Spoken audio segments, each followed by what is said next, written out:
నమస్తే welcome to my channel smart Neetu vlogs. ఈరోజు మీ అందరి కోసం ఒక మంచి రెసిపీ అనమాట. చాలామందికి నచ్చుతుంది అనుకుంటున్నాను. ఆకాకరకాయ అండ్ ఎండు రొయ్యల కర్రీ అనమాట. చాలా టేస్ట్గా ఉంటుంది. నేను చెప్పే విధంగా ట్రై చేసి చూడండి, చాలా టేస్ట్గా వస్తుంది. మరి ఇంకెందుకు ఆలస్యం, రెసిపీలోకి వెళ్ళిపోదాం. ముందుగా కొన్ని ఎండు రొయ్యలు అనేది తీసుకొని ఈ విధంగా తలని తీసేసుకోవాలన్నమాట. చాలా సింపుల్గా వచ్చేస్తాయండి. కొంచెం టైం ప్రాసెస్ అనమాట. ఈ విధంగా తీసుకున్న తర్వాత కొంచెం వేడి నీటిలో ఒక 10 మినిట్స్ ఉంచేసినట్లయితే మెత్తబడతాయి అన్నమాట. అప్పుడు మనకి ఈజీగా వాషబుల్ అవుతాయి. నెక్స్ట్ ఏంటంటే ఇక్కడ కొన్ని ఆకాకరకాయలు అయితే తీసుకున్నాను. ఈ ఆకాకరకాయలు లేతగా ఉన్నవైతే కర్రీ చాలా బాగుంటుంది. ముదురుగా ఉన్నట్లయితే మనకి పిక్కలు తగులుతూ ఉంటాయండి కర్రీలో. సో మనకి లేతగా ఉన్నవైతే డైరెక్ట్గా ఇలా కట్ చేసుకోవచ్చు. ముదురుగా ఉన్నట్లయితే కొంచెం పిక్కలు చూసి కట్ చేసుకోండి. ఈ విధంగా పెద్దగానే కట్ చేసుకుంటే కర్రీలో మనకి ఆకాకరకాయ పీసెస్ అనేవి కొంచెం కనిపిస్తాయి అన్నమాట. ఈ విధంగా చూసారా, ఒక ఆకాకరకాయని 4 పీసెస్ ఇలా కట్ చేసుకున్నట్లయితే మనకి కర్రీలో పీసెస్ అనేవి కనిపిస్తాయి అండ్ మెత్తగా అవ్వకుండా కూడా ఉంటాయి. అండ్ నెక్స్ట్ ఇక్కడ వచ్చేసి మనం నానేసుకున్నాం కదా, వాటర్ వేసి అది నీట్గా వాష్ చేసేసుకోవాలి. వేడి నీటిలో నానబెట్టుకునేవి ఒక 2 టైమ్స్ అయినా చల్ల వాటర్తో వాష్ చేసుకున్న తర్వాత మనం ప్యాన్లో కొంచెం ఆయిల్ 1 టేబుల్ స్పూన్ ఆయిల్ అనేది యాడ్ చేసుకొని ఈ రొయ్యలు అనేవి బాగా ఫ్రై చేయించాలన్నమాట. మరీ ఎక్కువ అవనవసరం లేదు, కర్రీలో యూజ్ చేస్తాం కాబట్టి ఒక 2 మినిట్స్ హై ఫ్లేమ్లో ఫ్రై చేసినట్లయితే సరిపోతుంది.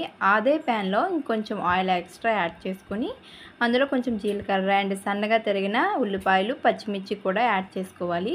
వీటినన్నిటిని కూడా బాగా వేగనివ్వాలన్నమాట. బాగా ఫ్రై అయితే టేస్ట్ అనేది చాలా బాగుంటుంది. ఆనియన్స్ పట్టే కదా ఏ కర్రీ అయినా టేస్ట్గా ఉంటుంది.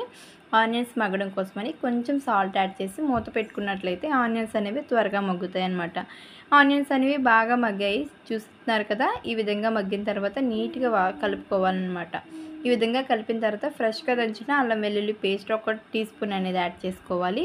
ఈ విధంగా యాడ్ చేసిన తర్వాత ఒక మీడియం సైజ్ టొమాటో బాగా పండింది చిన్న ముక్కలు కట్ చేసి యాడ్ చేసుకోవాలి. టొమాటో మగ్గడం కోసమని కొంచెం సాల్ట్ యాడ్ చేసుకుని మూత పెట్టేసుకున్నట్లయితే టొమాటోస్ కూడా చాలా బాగా మగ్గుతాయి. మనకి గ్రేవీ స్ట్రక్చర్ అయితే వస్తుంది కర్రీకి.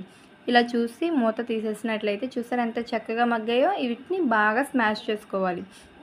ఈ విధంగా స్మాష్ చేసుకున్న తర్వాత మనకి మొత్తం ఆనియన్స్ అవన్నీ బాగా కలిసే విధంగా కలిపేసుకోవాలన్నమాట. చూసారా చక్కగా ఆనియన్స్ అవి కలిసాయి. నెక్స్ట్ ఏంటంటే మనం పక్కన కట్ చేసి పెట్టుకున్నాం కదా ఆకాకరకాయ పీసెస్ అనేవి కర్రీలో యాడ్ చేసుకొని ఈ విధంగా మొత్తం అంతా కలిసేలా కలుపుకొని ఒక 2 మినిట్స్ అనేవి మీడియం ఫ్లేమ్లో మూత పెట్టి మగ్గనిస్తే ఆకాకరకాయ పీసెస్ అనేవి ఆయిల్లో బాగా మగ్గుతాయి అన్నమాట. మనం ఈ ఆకాకరకాయ పీసెస్ అనేవి స్టార్టింగ్లో ఆయిల్లో ఫ్రై చేసి తీసుకున్న బాగానే ఉంటాయి. బట్ ఈ విధంగా కర్రీ వండి చూడండి, బాగుంటుంది. ఎందుకు అంటే మెత్తగా అయిపోకుండా ఉన్నట్లయితే కర్రీలో ఆకాకరకాయ పీసెస్ అనేవి మనకి పల్పులా తగులుతూ ఉంటాయన్నమాట. ఆ విధంగా ట్రై చేస్తే చాలా బాగుంటుంది.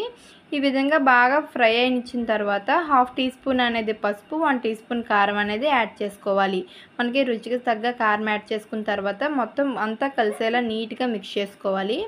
కారం స్మెల్ అది రాకుండా ఒక 2 మినిట్స్ అలా మిక్స్ చేసిన తర్వాత కొంచెం వాటర్ అనేది యాడ్ చేసుకోవాలి. ఎందుకంటే ఆల్రెడీ మనకి ఆకాకరకాయ పీసెస్ అనేవి ఒక 60% అనేది ఉడికిపోయాయి కాబట్టి కొంచెమే వాటర్ యాడ్ చేసుకుంటే సరిపోతుంది. మరి ఎక్కువ వాటర్ యాడ్ చేసినట్లయితే మరి మెత్తగా అయిపోతుంది అనమాట. కర్రీ అంత పేస్ట్లా అయిపోతే అంత టేస్ట్ అనిపించదు కాబట్టి కొంచెమే వాటర్ యాడ్ చేసుకుని ఈ విధంగా బబుల్స్ లాగా వచ్చిన తర్వాత వాటర్ అనేవి మనం ముందుగా కడిగి పక్కన పెట్టుకున్నాం కదా ఎండు రొయ్యలు అనేవి ఇందులో యాడ్ చేసేసుకోవాలి. ఈ స్టేజ్లో ఎండు రొయ్యలు యాడ్ చేసుకుంటే కర్రీ అనేది చాలా టేస్ట్గా ఉంటుంది. అండ్ ఎందుకంటే మనం ముందుగానే ఫ్రై చేసి పెట్టుకున్నాం కాబట్టి చాలా బాగానే ఉంటుంది.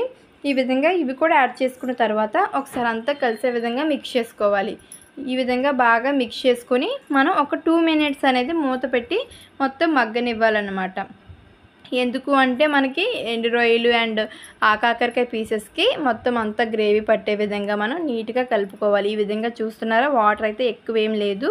మనం వేసిన క్వాంటిటీకి వాటర్ అనేది తగ్గిందనమాట. ఈ విధంగా మనకి స్టిక్ అవుతూ ఉంటే ప్యాన్కి కర్రీ అనేది పర్ఫెక్ట్గా అయితే ఉడికేసినట్లే.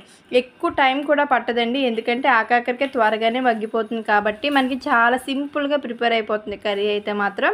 తప్పకుండా ఈ కర్రీ అయితే ట్రై చేసి మీకు ఎలా అనిపించింది అనేది ఖచ్చితంగా నాకు కామెంట్ చేయండి. అండ్ మీకు ఎలాంటి రెసిపీస్ చేయాలనేది కూడా నాకు కామెంట్ సెక్షన్లో చెప్పండి.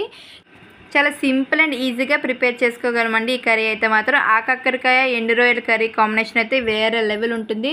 ఒక్కసారైనా తప్పకుండా నేను చెప్పే విధంగా ట్రై చేయండి, మీకు చాలా బాగా వస్తుంది.